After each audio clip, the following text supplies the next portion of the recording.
மாணவர்களுக்கு வணக்கம். இப்போ நாம் பார்க்க போகிற பாடப்பகுதி இயல் 5 உரைநடை உலகம் நாட்டுப்புற கைவினை கலைகள் அப்படிங்கிற பாடத்தை பார்த்துட்ருக்கோம். கண்ணுக்கும் கருத்துக்கும் மகிழ்ச்சி அளித்து நற்பண்புகளை வளர்ப்பது கலைகளினுடைய இயல்பாகும். இப்போ சிந்து சமவெளி அகழாய்வு, ஆதிச்சநல்லூர் அகழாய்வு, செம்பியன்கண்டியூர் அகழாய்வு, கீழடி அகழாய்வுலாம் பல்வேறு வகையான சுடுமண் பொருள்கள் எல்லாம் கிடைத்துள்ளன. இப்போ மண்பாண்டங்களை நாம் பயன்படுத்தும் போது அந்த மண்பாண்டங்களில் உணவு சமைக்கும்போது அது நமக்கு நோய் எதிர்ப்பு சக்தியை கொடுக்கக்கூடியது. மண்பாண்ட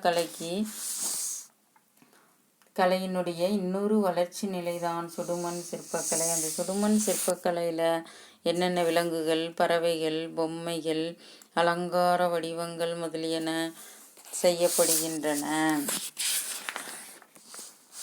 இந்த சுடுமண் சிற்பங்கள் எல்லாம் கோயிலில் வைத்து வழிபாடு செய்வார்கள். யார்? நம்முடைய முன்னோர்கள். கோயிலில் வைத்து வழிபாடு செய்வாங்க. யார்? நம்முடைய முன்னோர்கள். அடுத்தது மூங்கிலால் செய்யப்படும் பொருள்கள் என்னென்ன அப்படின்னா மட்டக்கூடை, தட்டுக்கூடை, கொட்டுக்கூடை, முறம், ஏணி, சதுரத்தட்டி, கோரைத்தட்டி, தெருக்கூட்டும் துடப்பம், மாடுகளுக்கான மூஞ்சிப்பெட்டி, பழக்கூடை, பூக்கூடை, பூத்தட்டு, கட்டில், புல்லாங்குழல், புட்டுக்குழாய், கால்நடைகளுக்கான மருந்து புகட்டும் குழாய் முதலியன மூங்கிலால் செய்யப்படும் பொருள்கள் அப்படின்னு நாம் பார்த்தோம். மூங்கிலில் கல் மூங்கில், மலை மூங்கில், கூட்டு மூங்கில் என 3 வகை மூங்கில்கள் உண்டு. அவற்றுள் கூட்டு மூங்கில்களை கைவினைப் பொருள்கள் செய்ய ஏற்றவை. அடுத்தது பாயினுடைய வகைகள் பாருங்கள். தடுக்குப்பாய், பந்திப்பாய், திண்ணைப்பாய், தொழுகைப்பாய், பட்டுப்பாய் என பல்வேறு வகையான பாய்கள் உள்ளன அப்படிங்கிறதையும் நாம் பார்த்தோம். அடுத்தது பார்த்திங்கன்னா நம்ம ஓலை சுவடி, பனை ஓலை அரங்கில் என்னென்ன பொருள்கள் வைத்திருக்காங்க அப்படின்னா நம்முடைய சங்க இலக்கியங்கள், சங்ககால நூல்கள் எல்லாம் ஓலை சுவடி வடிவிலேயே தான் இருந்தன.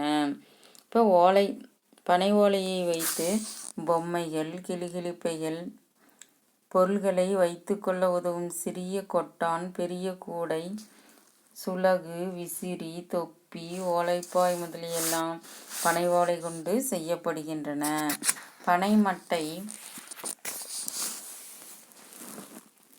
பனைமட்டை நாரிலிருந்து கயிறு, கட்டில், கூடை முதலியவை செய்யப்படுகின்றன. அடுத்தது பார்த்துங்க பிரம்புக்கலை. அந்த பிரம்பால் செய்யப்படும் பொருள்கள் என்னென்ன அப்படின்னா கட்டில், ஊஞ்சல், நாற்காலி, மேசை, பூக்கூடை, பழக்கூடை, இடியாப்பத்தட்டு, அரிசனைத்தட்டு, வெற்றிலை பெட்டி என பல வகையான பொருள்கள் பிரம்பில் உருவாக்கப்படுகின்றன. இப்போ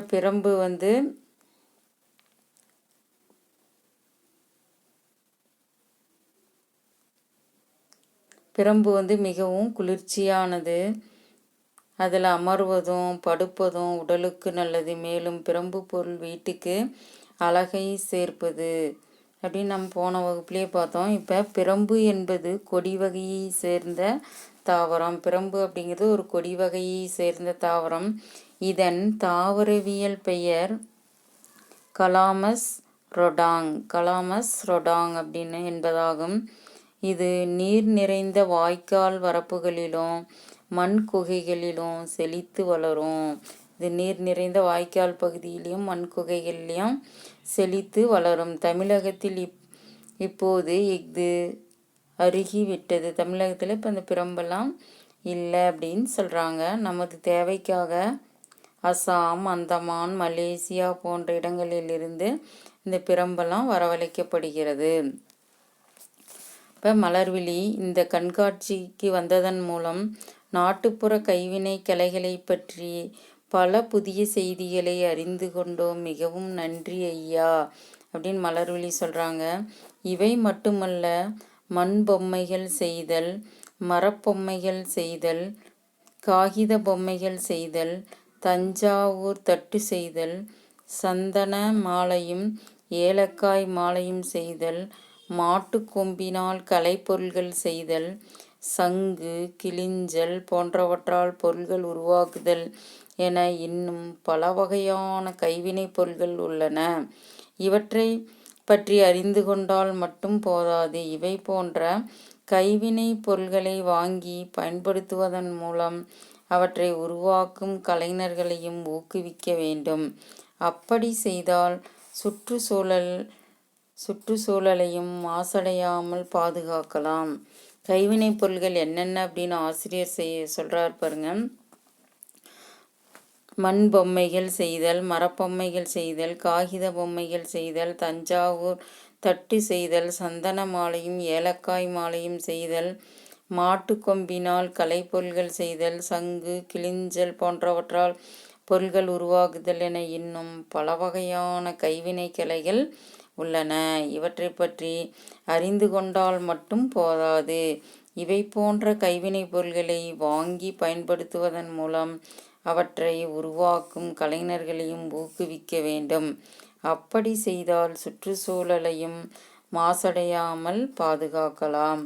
மலர்விழி: அப்படியே செய்கிறோம் ஐயா.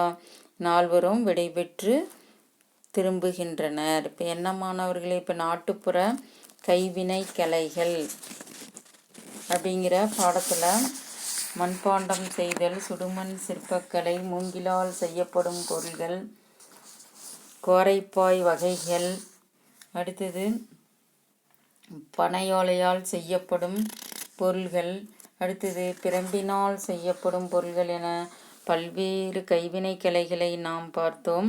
இந்த பாடப்பகுதி நன்றாக புரிந்ததா மாணவர்களே? மீண்டும் அடுத்த வகுப்பில் சந்திப்போம். நன்றி, வணக்கம்.